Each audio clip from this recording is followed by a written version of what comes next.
Sezon yeri vurdu açan çiçeğimi, çekti her arzumu her dileğimi. Ben o yara ölmüştüm öldüreyim, etti beni tenhama geçti. Hesreti gönlde sancılan ufuldu, sevinç olmaz derdimden çok oldu. Gözümü yumup açıp gördüm yok oldu. Ömürler yaşım geldi gitti.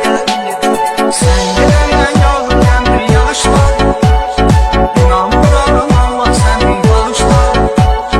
Hiç yanımdan çıkmaz hemen bakışla. Gözlerime son defa baktı gitti. Şu son bakışlarda neler görüldü.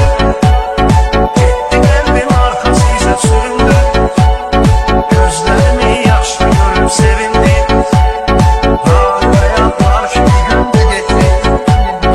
Adım dillerde bir efsanelerde, bir zincirin çatma bir bahanelerde. Eşkin ateşinde pervanelerde, sağlık beni yandırıp yaktı gitti. Ben bu dünyalar neden severdi, sevda yolunu bir giderdi.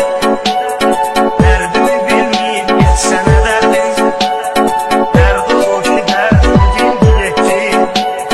Kalbimi hasret gönül parladı, sevinç olmaz derdimden utanmadı. Huysuz yürek yandı gözüm parladı, sevgili gözyaşlarım aktı gitti. Hiç bilmezdim ben ondan güler ya, öz sevgisin özgesiyle öler ya. Sanırım ki gözüm yaşım siler ya, efsus beni kalbimden sildi gitti. Özgebelenlerden aldanmasan, sevirsen sevmenin ki yanmasan, sensiz hayat devam edir sanmasan.